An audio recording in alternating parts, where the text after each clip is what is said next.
welcome to the Boardroom. Today you're joining us for a very special edition of the Boardroom, part of our Ambassador series here at the lovely Corinthia Palace. The Ambassador series is all about speaking to ambassadors from all over the world as we discover more about our relationship between their country and Malta. Today I'm going to be speaking with British High Commissioner Stuart Gill to learn more about the relationship between the UK and Malta. Hi Commissioner Gill, great to have you with us on the Boardroom. Thank you for being here. No, it's a pleasure. Thank you. Good to be here. So why don't we just start off by learning a little bit about your relationship with Malta. You've been here a number of years now, but it'd be great to know perhaps your thoughts on Malta before you even got here. Yeah, sure, gladly. Now, I've been here just about 4 years now, which is the end of my posting. So sadly, I'm actually coming to the time when my wife and I will be leaving Malta, and that will not be a good day when we leave, because we, to answer your question, have had a great time here. Our relationship has been very, very good. And the reason for that is because the Maltese people have made us feel so welcome, both as individuals and in our professional capacity. We had never even visited Malta before we came here, before I got the job. I was still ambassador to Iceland when I was appointed here, which was before our referendum on Brexit. By the time I arrived, we'd had the referendum, so my expectations changed and the policy challenges were different. But it's been a fascinating time, and we will be sad to leave.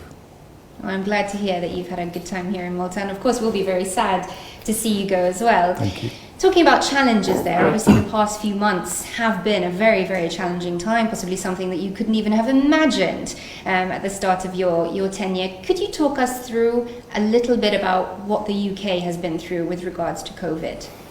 Well, like every country that's been affected, and this of course is a global pandemic, no one has been left untouched by this.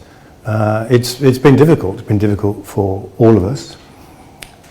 We had to accept very quickly that this was a spreading virus, and there are a number of issues we had to take into account, principally the safety of our people, and that was tied in with the capacity of the National Health Service. So we brought in similar measures to the ones that have been brought in here in Malta with the lockdown to try to curb the spread of the virus.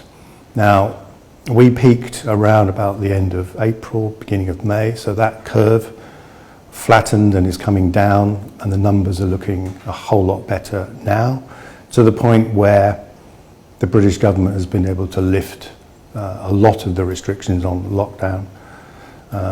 So, restaurants, shops, bars, they're now open. Public transport is operating with more and more people. More people are going back to work, but the virus hasn't gone. We still need to be very, very careful with our social distancing, sanitizing, and that goes on. It's a balance between that and the economy. And it's a difficult set of judgments that have to be made. And in lifting the restrictions in the UK, we are now starting to go through the recovery period, if you like, post-COVID. We're not in a post-COVID situation. We need to be careful on the vocabulary here. But as we go past the peak and into the recovery period for our economy, we need to keep that balance between ensuring that the economy can grow again, because we've been hit, as you have in Malta, and also the safety of all of our people. So it's been difficult. People talk about the new normal, the same here, and a lot of things will be different in the coming months. But of course, ultimately, what we need is a vaccine and those treatments, and we can talk about that as well. Certainly, and could you give us a bit of insight? I mean, obviously, many British nationals based here in Malta, large expat community. What did those sort of initial few weeks look like when perhaps we were slightly ahead of the UK with regards to how things were going, closer to Italy perhaps? Did you have a lot of worry amongst the British community, and how did you deal with that as a High Commission? Yeah, people were worried. We think we have around about 15,000 British nationals who are permanently resident here. A lot of them are older British nationals, they're pensioners, a lot of them in Gozo and on Malta as well. And so we made sure that we were in touch with them a lot. So I was Facebook videoing all the time with the messages, what's happening, what are the measures, what do you need to do. So for example, when the government here introduced those measures for vulnerable groups, including people over 65, a lot of those were British. And so it was a question of making sure that they understood what the new safety guidelines were and what they needed to do. And also occasionally when they had questions, well, what happens if I have to go to the doctor? And what happens how do I get food if I don't have anyone to support us? So a lot of talking to them about that, staying closely in touch with the government here on what they were doing. So it was mostly about communication. In the early days, it was also about helping people get back to Malta as the airports closed. I mean, they weren't totally closed. Air Malta, for example, were running, and still are, 5 flights a week to Heathrow, and the return flights were so-called repatriation flights. Mm-hmm. And I had some interesting examples of people caught in the Caribbean and needed to try and get back. I even was asked by the German ambassador if I could get some information to a German national trying to get into Port Stanley in the Falklands. So, all questions were taken from us, and it was pretty full on. And yeah, we were worried. In the High Commission, we decided to go fully flexible, and we left the building at Tashbish, and we worked from home, and that's worked very, very well. We've set our priorities, and we've been a fully functioning High Commission, even though we worked flexibly on those lines. And we're now in a step-by-step process going back into the building. And of course, Malta and the UK are a very strong business working relationship between the two nations as well. How has that been impacted? I mean, I'm sure a lot going on behind the scenes that we wouldn't understand to keep products moving, to keep people moving, etc. Perhaps you can give us some insight to that. Yeah, look, I mean, I haven't seen the numbers of how specifically UK-Malta trade has been affected, but clearly both of our economies have been affected. The GDP figures are difficult. They make difficult reading, both in the UK and in Malta. So naturally there has been a real slowdown in activity, and of course the physical links between us with the airports and the ports being closed has had an impact on that. But I talk to Maltese businesses here frequently, into business organisations, and they're pretty innovative and creative people, and part of what they do is about their relationships and the supply chain relationships they have. So they keep talking to each other, they keep finding ways to make sure that they can bring what they can and what they need to Malta. And we read about business deals between our two countries continually. It's been slower, of course it has. I think as we go towards the end of the year, and we've got the end of the Brexit transition period coming up as well, so there is a need to have a continuing dialogue on how that will work. I think you will see more business events between us to explain it. And I've seen people like the Institute of Directors, for example, continuing to talk amongst their members and with guest speakers about how they deal with the impact of COVID. So I'm optimistic for the future, but it's been a tough ride, including for services, and of course your tourist industry has taken a hit. Everybody's industries have taken a hit. So rather like you've done here in the UK, the government has supported both employees and employers with a whole range of business support measures. So it's business support when the lockdown happened. So for example, the furlough scheme in the UK, when the government paid 80% of the salary of workers that companies decided they could not employ on a daily basis. I mean, I don't mean they were making them redundant, but that was a very welcome scheme, and then there have been tax breaks and grants. And here, similar mechanisms have been put in place, and I know the government has worked very closely with the business community here, but now it's about recovery. It's about how to get those bits of of the industry here, both in goods, manufacturing and services, especially tourism, back into operation. And we've had the same issue on the hospitality industry, really been badly hit. So now our pubs are opening. They need the social distancing rules, and they need to be clear about safety. Restaurants, the same thing, and here your restaurants are opening, but with good social distancing rules in place. So all those things slowly put together are getting our businesses back running, and I hope that the UK-Malta business relationship will follow that as well. So talking about hospitality and travel, obviously the tourism market has been very heavily hit from the UK. We're used to having 600,000 tourists coming in from the UK. We did anyway in 2019. When do you think that's going to happen again? Is it going to happen again, and could it be on track for 2021? Well, the British people like coming to Malta, so they will come now. At what point will you get back up to those numbers that were expected pre-COVID? Will it be next year? I don't know. I think we need to see how the next few months go.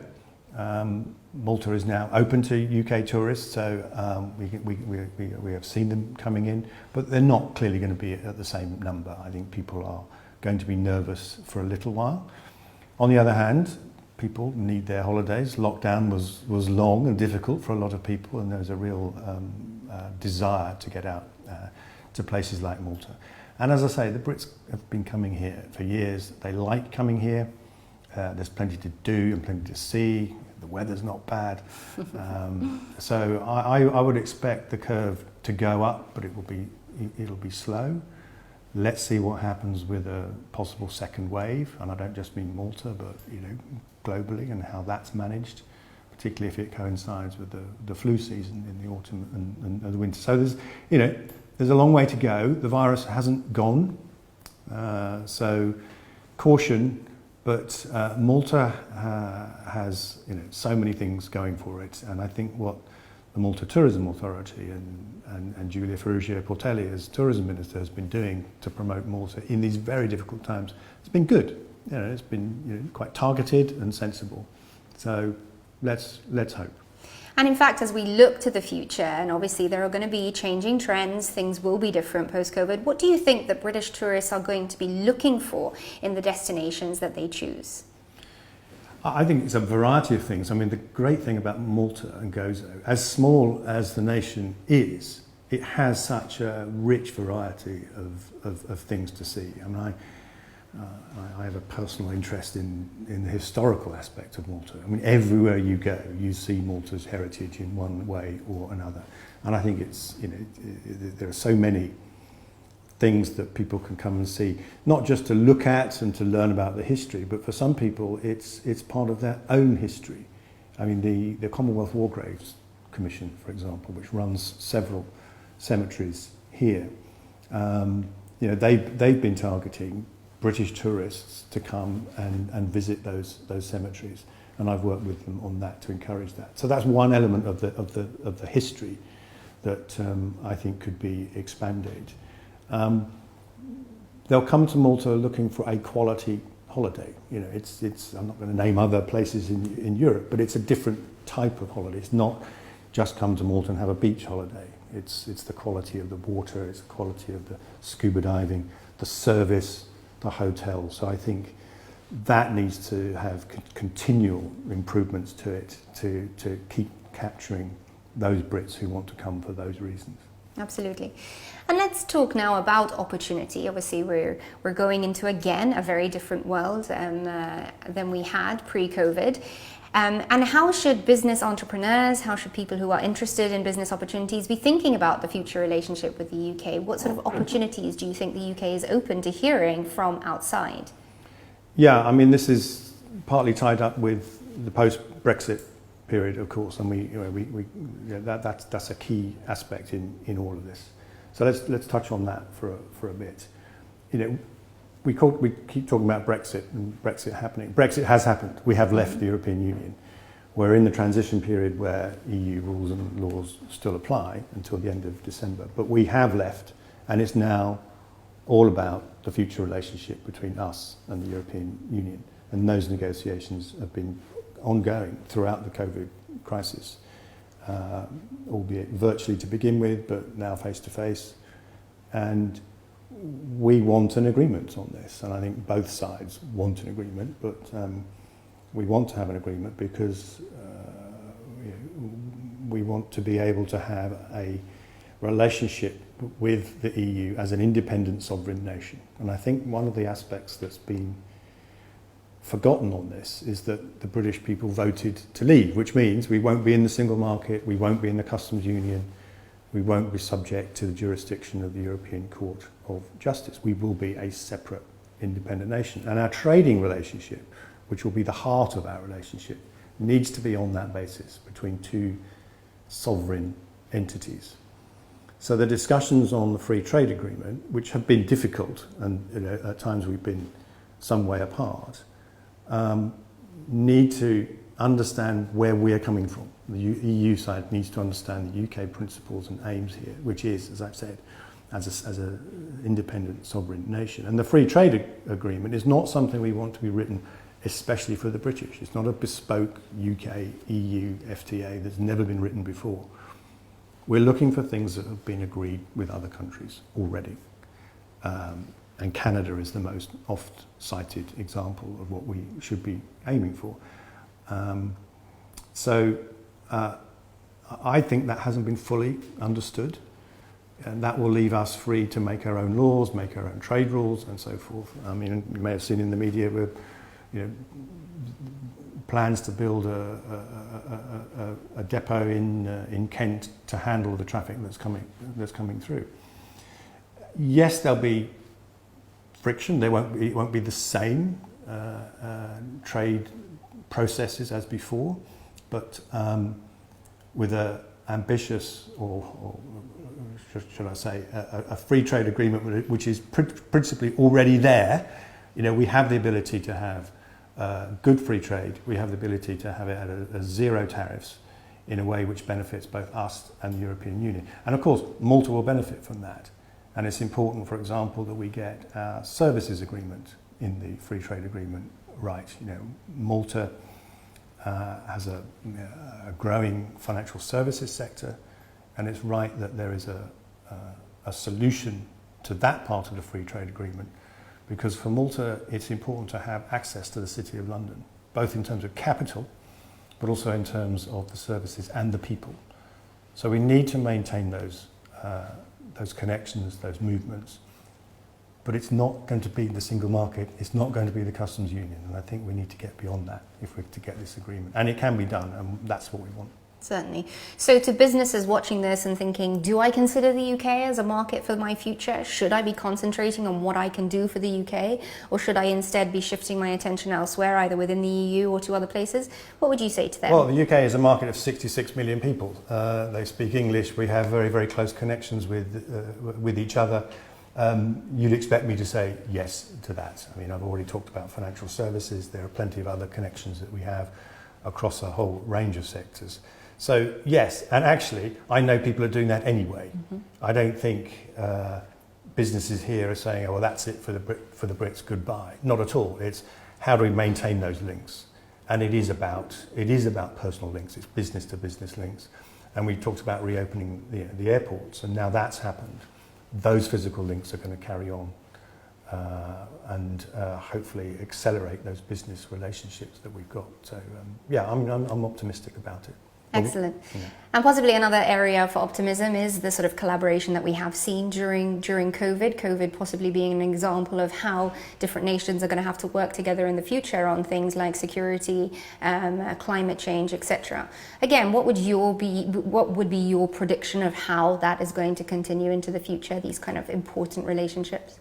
Yeah, I mean, that's a very good point. And in the context of the UK-Malta relationship, it is a post-Brexit bilateral relationship that is extremely important. So when we as the UK look at our relationship, our future relationship with the EU, we're also looking at our future relationship with each of the member states. Now, the great thing about our relationship here with the Maltese, it starts on a very good footing. and we've talked a bit about it already. History is the bedrock of our relationship. We can't escape that. It creates family ties, business ties, cultural ties. We've been friends basically for 2 and a bit centuries. And for only 15 of those years, barely 15 of those years, have we both been inside the European Union together. Now, that doesn't mean to say that our post-Brexit bilateral relationship should simply be a return to 2004 or 5 in reverse, with us being on the outside and Malta on the inside. Because in those 15 years, the world has changed. A lot has happened. Malta has changed, the UK has changed, and most importantly, the threats to both of us in terms of our security, our prosperity, have changed considerably.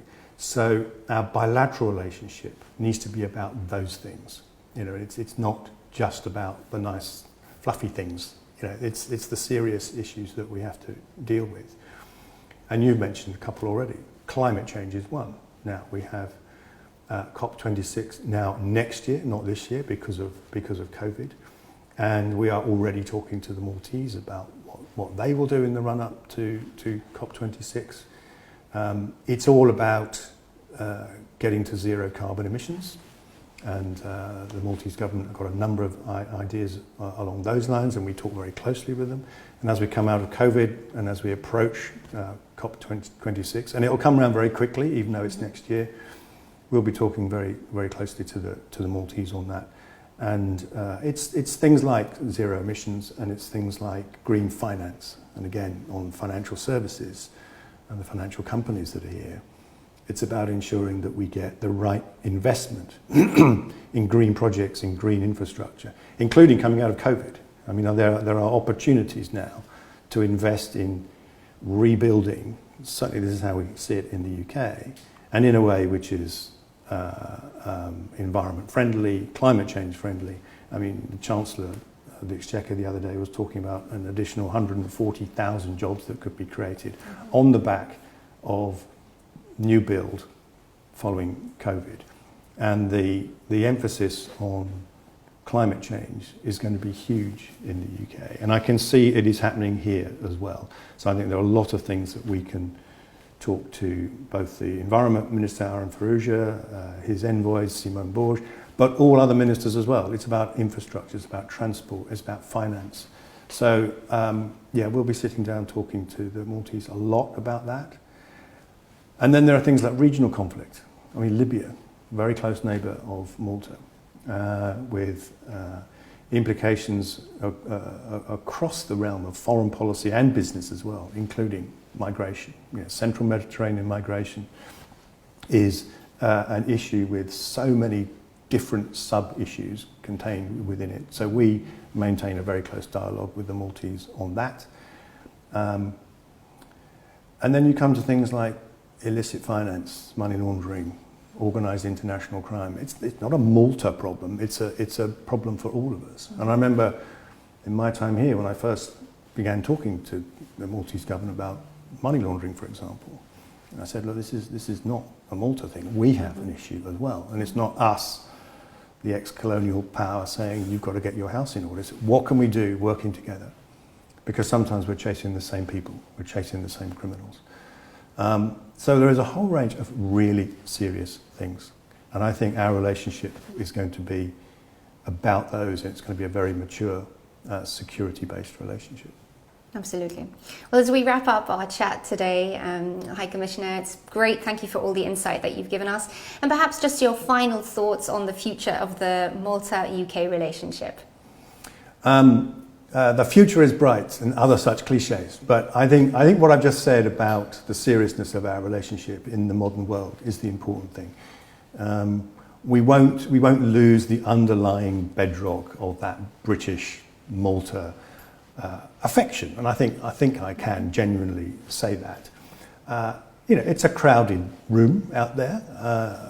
What I've seen in Malta is that it's a very outward-looking country now. You know, it makes friends in a lot of places. It is a player on the international stage, not just because of its EU membership. And we are part of that as well.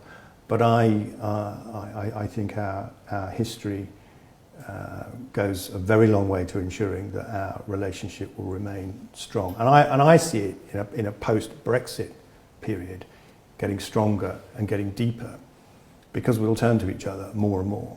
And it's happening already, we talked about Libya, we're very engaged on that, and we talk to the Maltese because we know the Maltese understand Libya. Mm-hmm. They understand its history, its business, the intricacies of the makeup of the demographics of Libya and so forth. So we stay close to the Maltese on things like that because they matter, and they also demonstrate that we are global. I get people saying, well, why are you turning in on yourself by leaving the European Union? Well, no, that's not the point. We have a global outlook to our foreign policy, to our trade policy. We'll be free to agree individual free trade agreements around the world, and we will be wanting to expand our own values. And I've talked about things like migration, and there's things like, and we haven't even touched on human rights. I mean, there's a whole range of things which we will be pursuing. And the fact that we're doing discussions on migration, on Libya, shows that just because we left the European Union, we're not leaving those behind. High Commissioner, thank you so much for being with us today. Thank you for your insight, for your advice, and of course all your hard work over the last few years here in Malta and of course with the UK. Thank you very much for being with us on the Boardroom. Thank you, it's been a pleasure.